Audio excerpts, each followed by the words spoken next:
السلام علیکم دوستو، آپ دیکھ رہے ہیں بھائی کی آواز۔ تو دوستو، آج کچھ کرکٹ کے حوالے سے ہم بات کریں گے۔ ریسنٹلی 2 ٹیسٹ میچز 4 کنٹری کے درمیان اینڈ ہوئے۔ پہلا test match India versus New Zealand اور پھر پاکستان اور بنگلہ دیش۔ تھرلنگ، ایکسائٹیڈ اور فل آف کرکٹ، جہاں انڈیا میں 5ویں روز نیوزی لینڈ نے سروائیو کیا، وہیں پاکستان نے چوتھے روز مکمل طور پر بنگلہ دیش کی بیٹنگ کو تہس نہس کر دیا۔ پھر جو ٹارگٹ ملا 5ویں دن وہ آسانی سے چیز ہوا۔ پاکستان کرکٹ میں بہتری آ رہی ہے، اور اس بہتری آنے کی وجہ یہ ہے کہ جو ہر آنے والا ٹیلنٹ ہے، نیو بندہ جو اس کو آپ جگہ دے رہے ہو، جس کو آپ کھیلنے کا موقع دے رہے ہو، وہ پرفارم کر رہا ہے۔ بابر اعظم کی کچھ پرفارمنس لو چل رہی ہے، لیکن یہ پارٹ ہے۔ ہر دن ہر انسان اچھی طرح بیٹنگ نہیں کر سکتا، ہر دن ہر موڑ پہ سینچری نہیں بتا سکتا۔ وہ 1 مین آرمی ایک دن انسان بن سکتا ہے۔ کھلاڑی 11 ہی ہوتے ہیں اور کھیلنا بھی 11 کو ہی ہوتا ہے۔ تو دوستو، اس کرکٹ کے حوالے سے یہ چند باتیں تھیں جو ابھی ریسنٹلی پیش آئے کرکٹ میں۔ اس کے علاوہ آج ہم بات کریں گے ملکی سیاست کے حوالے سے۔ ملکی سیاست میں عدلیہ جو ہے اس وقت فل اپنے جاہ و جلال میں ہے۔ عدلیہ فیصلے کر رہی ہے، اپنے فیصلے منوا رہی ہے۔ اور ایک جو ریسنٹلی ابھی واقعہ ہوا اسلام آباد ہائی کورٹ میں، جہاں جو چیف جج گلگت بلتستان تھے سابقہ، انہوں نے اپنے حلف نامے کو پڑھنے کا ٹائم مانگا۔ اٹس مین کہ جو حلف نامہ اخبار میں شائع کیا گیا وہ بھی ان کی مد نظر کہ ان نے دیکھا ہی نہیں تھا۔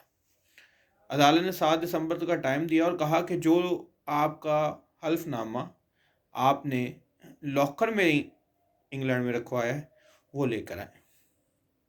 اب 2 صورتیں ہیں، ایک کہ وہ حلف نامہ لے آئیں اور دوسرا حلف نامہ جھوٹا ثابت ہو جائے۔ دوسری بات کہ وہ حلف نامہ لے آئیں اور وہ حلف نامہ جو اخبار میں چھپا ہے وہ سیم ہو۔ تو جب اخبار میں چھپا اور وہ سیم ہوگا تو ان سے پوچھا جائے گا کہ اب آپ اس واقعے کی تصدیق کریں، اور اگر اخبار میں شائع ہونے والا حلف نامہ دیے گئے حلف نامے سے مختلف ہوگا تو پھر اخبار، اس کے ایڈیٹر، صحافی کو سو کیا جائے گا۔ ویسے جنگ اور جیو گروپ بغض کہہ لیں ان کو عمران خان سے، یا کچھ اینکرز ہیں جنہوں کو پاکستان آرمی سے بھی اور عمران خان سے بھی ایک خاص قسم کا بغض ہے۔ وہ کچھ بھی کر لیں، اچھا کر لیں یا برا کر لیں، عمران خان ہر چیز اچھی نہیں کر رہا۔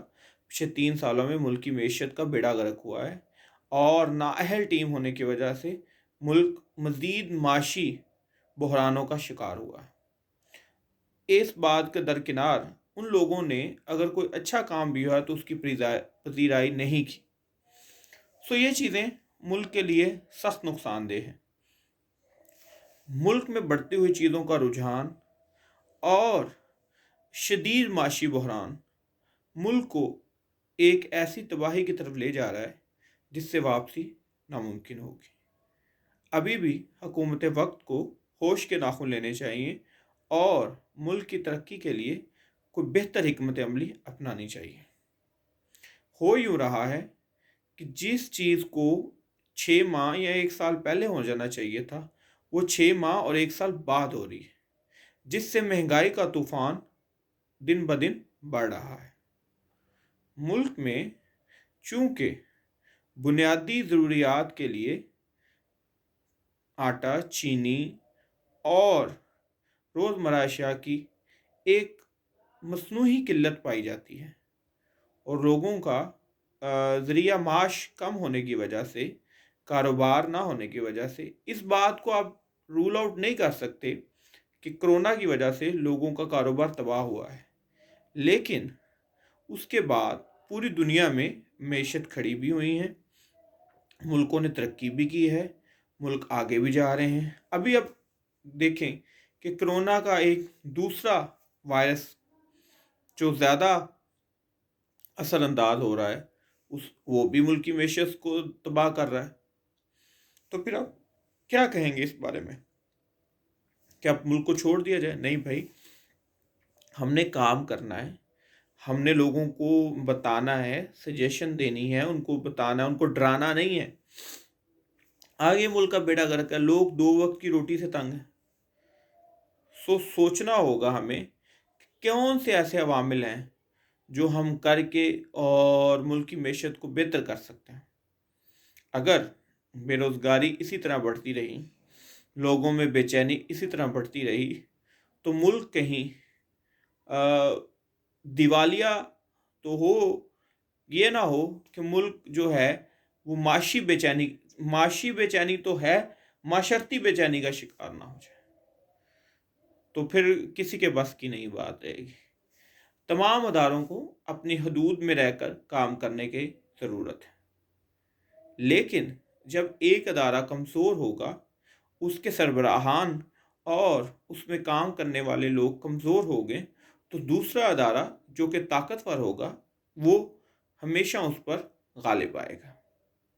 اب اگر ہماری جمہوری اقدار، ہمارے جمہوریت اور سیاستدان اگر اسٹرانگ ہوں گے تو پھر کوئی بھی غیر جمہوری ادارہ جمہوریت میں انٹرفیئر نہیں کرے گا۔